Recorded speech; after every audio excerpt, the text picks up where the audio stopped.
శ్రీగురుభ్యో నమ. హరి ఓం. శ్రీ మహాగణాధిపతయే నమ. శ్రీ మహాసరస్వత్యై నమ. శ్రీగురుభ్యో నమ. హరి ఓం. యః కర్తా జగతాం భక్తా సంహర్తా మహసాం నిధిః ప్రణమామి తమాదిత్యం బహిరంతస్తమోపహం. యః కర్తా, ఎవరు కర్త, సంహర్త, అందరినీ సంరక్షించేవాడు, మహాసాంనిధి, ఈ ప్రపంచానికి అందరినీ కూడా రక్షించేటువంటి నిధి లాంటి వాడు. సంహర్త మహసాంనిధి. ప్రణమామి తమాదిత్యం బహిరంతస్తమోపహం. అటువంటి భగవానుడికి నమస్కారం చేస్తూ ఉన్నాను. ఆదిత్యోర్కో రవిర్భానుర్భాస్కరశ్చ దివాకరః మార్తాండ సవితా హేళిస్తీక్ష్ణాం శర్మిహిరో రవి. ప్రపంచానికి మొత్తానికి కూడా సూర్యులు అనేటువంటి వాళ్ళు 12 మంది ఉన్నారు. ఈ 12 మంది సూర్యులు ఎవరంటే మేషం దగ్గర నుంచి మీనాల వరకు 12 రాశులకు సంబంధించిన వారే అని చెప్పాలి. సరిగ్గా ఆలోచిస్తే 2025 మార్చి నెల 1 నుండి 30 వరకు మకర రాశి ఫలితాలు. ఈ మకర రాశి చాలా అదృష్టం అని చెప్పాలి. చాలా మంచి సమయం రాబోతోంది. వీళ్ళకంటూ ఎదురిక లేదు. చాలా మంచి సమయం. ఉన్న బాకీలు మొత్తం తీరిపోతాయి. నిన్నటి వరకు, ఈ నెల వరకు మనం ఎట్లా బతకాలనే పరిస్థితిలో ఉంటారు. దాదాపు బాకీలు తీర్చలేక అసలు ఎన్ని కష్టాలు పడాలో అన్ని కష్టాలు పడి ఇంతవరకు బతికి బయటపడ్డారంటే ఆశ్చర్యకరంగా ఉంటుంది. చూసేవాళ్ళు వీళ్ళు ఎట్లా బతుకుతున్నారా అనుకుంటారు. బాకీలు, అప్పులు, కుటుంబ కలహాలు, సమస్యలు, చాలా బాధలు పడ్డారు మకర రాశి వాళ్ళు. మకర రాశికి ఏలనాటి శని ఈ మార్చి 30తో అయిపోతుంది. తృతీయంలోకి మరి 6 గ్రహాలు రాబోతున్నాయి. మీకు పట్ట పగ్గాలు లేవు. అన్ని విధాలా మంచి సమయం. ఎదురు లేనటువంటి జీవితం ఇప్పుడు రాబోతోంది.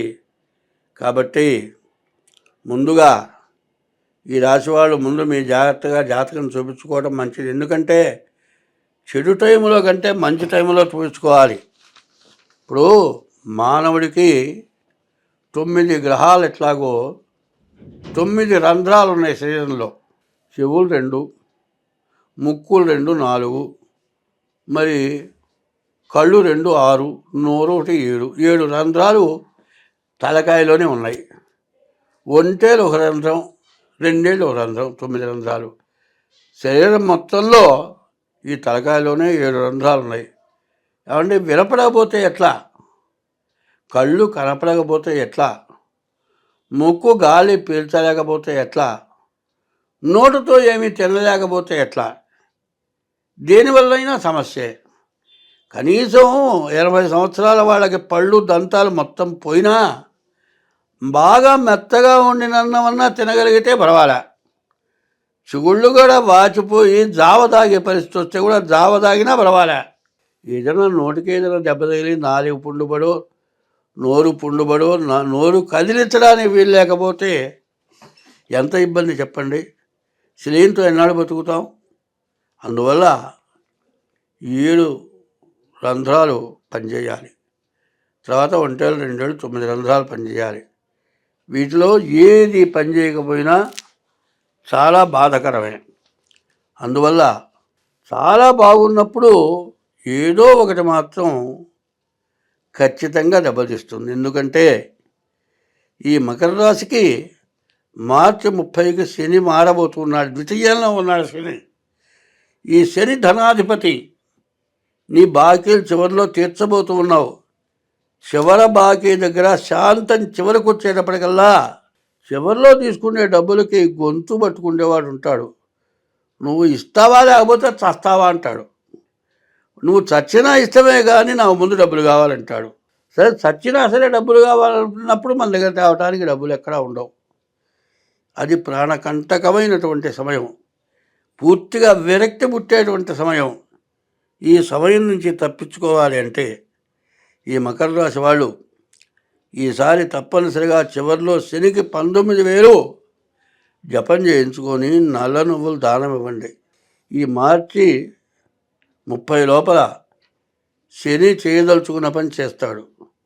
కాబట్టి ఈ చివరి దశలో మీరు బాగుపడాలి అంటే ఈ మకర రాశి వాళ్ళు మరి ఈ ద్వితీయంలో శని తృతీయంలోకి వచ్చేంత వరకు మాత్రం చాలా జాగ్రత్త పడాలి. 30 వచ్చిందంటే మీకు ఎదురు లేదు, అన్ని విధాలా బాగుంది.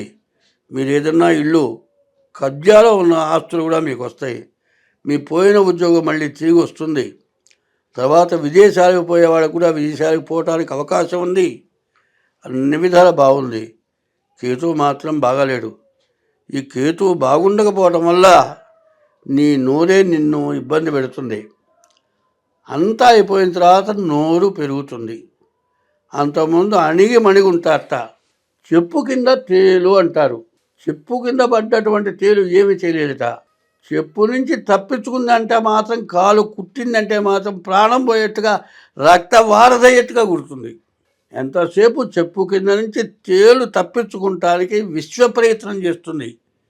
అయితే కాలి కింద చెప్పు కింద తేలు ఉన్నది నువ్వు గ్రహించి గట్టిగా తొక్కిపెడితే పర్వాలేదు, కానీ ఏమాత్రం ఏమారినా ఆ తేలు వల్ల 24 గంటలు నువ్వు బతుకుతావో చచ్చిపోతావో తెలియనంత బాధ పెడతాడు. అందువల్ల ఈ శని చివరి టైం కాబట్టి మీరు ఎంత జాగ్రత్త పడతారో అంత మంచిది. తర్వాత మీ జాతకం చూపించుకోండి. జాతకరీత్యా కూడా కొన్ని గ్రహాలు బాగుండకపోయి ఉండొచ్చు. దానికి తగిన దోషం ఏంటో చూపించుకొని దానికి తగిన శాంతి చేయించుకోండి. మీకు అన్ని విధాలా బాగుంటుంది. ఇట్లా చేస్తే మీరు అన్ని విధాలా బాగుంటారు. కాబట్టి మీ జాతకరీత్యా ముందు మీ సమస్యను పూర్తి చేసుకుంటే చాలా మంచిది. తర్వాత ఈ రాశి వాళ్ళకి వివాహం అవడానికి కూడా బాగా మంచి అవకాశం కనపడుతోంది. ఎక్కడైనా తొందరపాటు వివాహాలు చేసుకోవద్దు. జాతకాలు చూపించుకోండి. పెద్దవాళ్ళ నిర్ణయంతో పెళ్లి చేసుకోండి. జాతకరీత్యా కలిస్తేనే చేసుకోండి. మరి ప్రేమ వివాహాలు చేసుకోవద్దు. మరి తగినటువంటి మంచి జ్యోతిష్యుల దగ్గర జాతకాలు చూపించుకొని చేసుకోండి. ఈ టైంలో మీ డేట్ ఆఫ్ బర్త్ ద్వారా జాతకం చూపించుకోవడం చాలా అవసరం. చివరిలోకి వచ్చేప్పటికల్లా చాలా జాగ్రత్త పడటం మంచిది. ఈ టైంలో ఏదైనా తగిలింది అంటే దెబ్బ జీవితంలో ఇక కోలుకోలేని పరిస్థితి. చివరిలోకి వచ్చారు. అన్ని విధాలా మంచి రోజులు రాబోతున్నాయి. అంత మంచి రోజులు ఇక మళ్ళీ 30 సంవత్సరాల లోపల మీరు చూడలేరు. ఈ టైంలో మీరు ఎంత జాగ్రత్త పడితే అంత మంచిది. స్వస్తి.